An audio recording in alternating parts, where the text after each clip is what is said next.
So, you have learned here on my channel how to do the Serpentium Tower and the first phase of Orchestra Hall. Now comes the second phase, which is also a stage that requires good attention to not wipe your team out from mechanics or even the attacks the boss will perform on you and your allies. So let's begin with his usual patterns of attack before covering the mechanics. The boss will constantly attack a large area with streams of energy. You can't avoid the streams of energy lines with invisibility frames, so getting hit by them is not a big deal, but every time you get hit by one of his attacks, you will notice a sphere musical note at the top of your screen filling up until it reaches 100%. If you keep stacking 100% of this debuff during this phase, a red musical note will appear on your consumables and even your skills, banning the slot from being used. Okay, Airon, so I need to dodge them, right? Not exactly, because if you keep trying to dodge instead of doing damage, you will be losing damage on this boss, extending the time needed to defeat it. So the best thing is to stay near your team, get the healing, the damage reduction, and the buffs while hitting the boss. Don't worry though, you can unban your slot, and I will tell you how in a moment.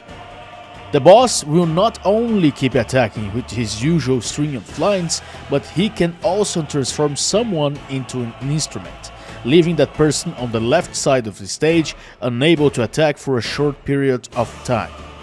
In this moment, if you are the instrument, notes will appear to you so you can hit them at the right moment, like a rhythm game. You need to press the right key to get the notes right. If you fail, the debuff of banning your slot will increase a lot, making it easier to ban your slots even more.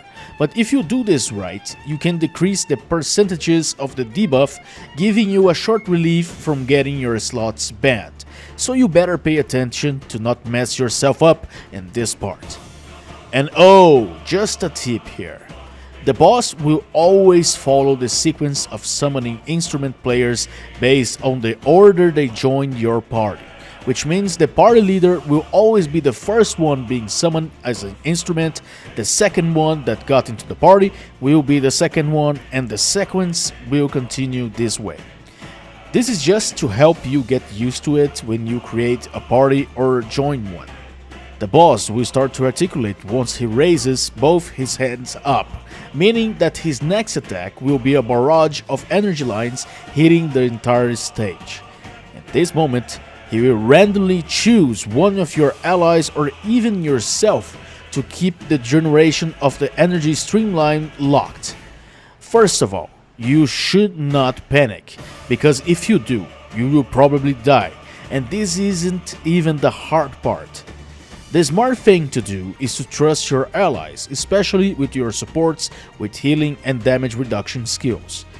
You should group up with your allies hitting the boss while you can, and trust your healing and resurrection skills and damage reduction from your supports.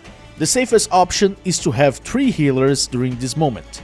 2 healers are good to go too, but never just 1 healer, because even if someone can use healing, the amount of damage taken will outpace the healing.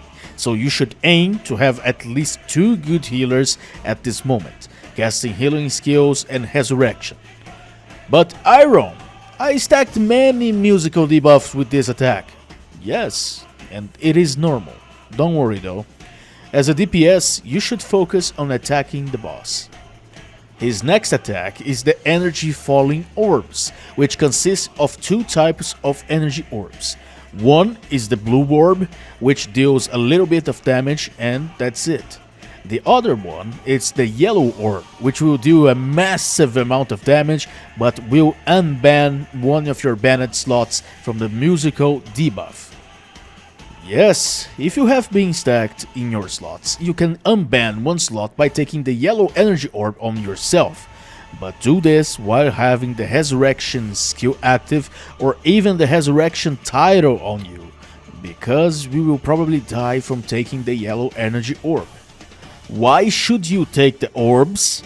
Well, you don't want the core members to participate in the stage, because if you fail to get them orbs, Once the orb hit the ground, a core member will spawn at that location. Now that we talked about the core member, this is something very annoying and you need to get rid of them as fast as you can. The boss can spend core members from time to time and you need to kill them because once they begin singing, they will raise your skill cooldowns to the point that you have no skills available to use. How can you kill them? The effective option is to use your hyper skill. It will kill them in one shot and problem solved. The other option is to have a healer or someone else to freeze them and attack with your skills. You gotta freeze them because when they are in their normal state, your damage is drastically reduced to the point of ineffectiveness. They can be spawned by letting the falling energy orbs hit the ground or during one of Maestro's articulate consecutive attacks, and during this moment, especially this moment, you need to get rid of them as fast as you can, or you will probably die because of your lack of your skill usage. Alright, now that we talked about the Maestro attacks, let's talk about his tempo. These are all musical terms used because of how the stage is, all about the orchestra and all, but tempo is pretty much his attack speed. Once you decrease his HP, he will adjust his tempo and increase the attack speed. You'll notice that he changed the tempo once the music also changed. But if you want to know exactly the tempo changes, here they are. The first one is at 256 HP, the second one is the 136 HP, and the last one is during the Berserk Mode, once you defeat the boss in that stage. Now you probably understand why you need the proper speed to get rid of this boss. The worst thing that can happen is if you stay too much in this stage, you will get all your slots banned, which I find difficult due to how the raid got nerfed during the summer update, but hey, it can happen. Now let's talk about the mechanics, and they are pretty easy to do once you understand how they works. The first mechanic you will learn is the piano sheet play. You and your allies will be teleported to the piano backstage, and one of you will be teleported outside of the piano lines, seeing the piano sheet and the notes that they need to be played. If you are the person that's seeing the piano sheet, you need to give the notes to your team so they can play the correct sequence in the piano lines by using the group chat and speaking the correct note sequence. You'll notice it's not a big deal, but there is a note called C#, which is a C with a symbol on it. If you get this note on the piano sheet, you should identify this note as 1, since it is universally accepted as 1 for the identification of the C# during the piano mechanic. You will have around 2 minutes to get the sequence right, so even if you fail and need to redo the entire sequence, you have plenty of time to get this done. Once you get the correct sequence, you and your team will be teleported back to the Orchestra Hall stage, and the boss will enter his grog state, giving you the opportunity to deal more damage while he stays still.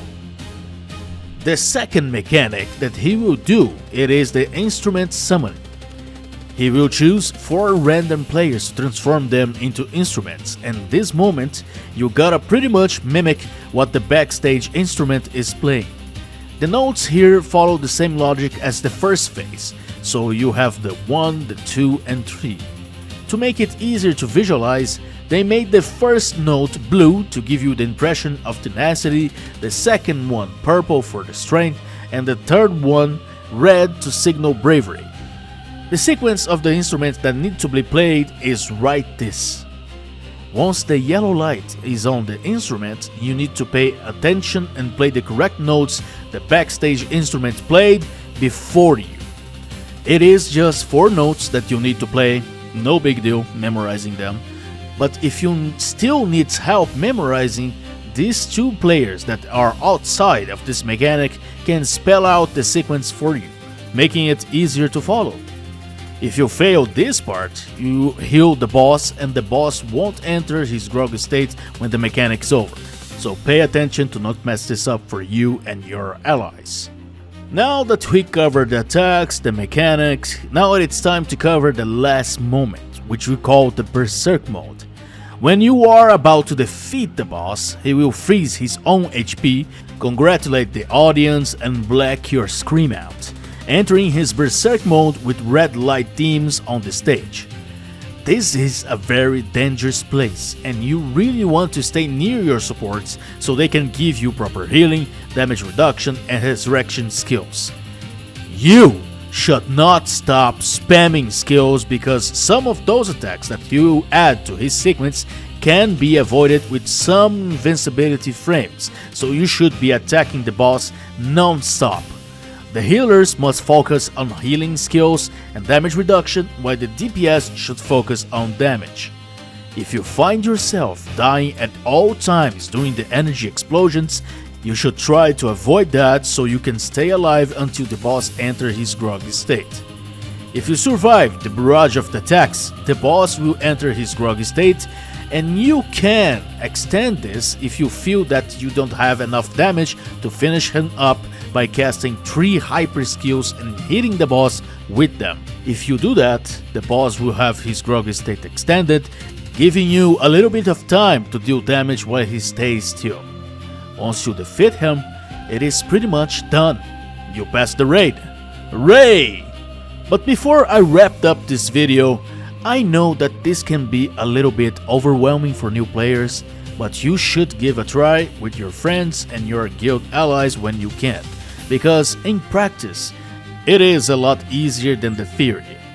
You should get comfortable by doing this specific raid because the Concerto title, it is something that you want to seek, especially if you are a DPS player or even a sub-DPS player, so be prepared to spam this stage many and many times.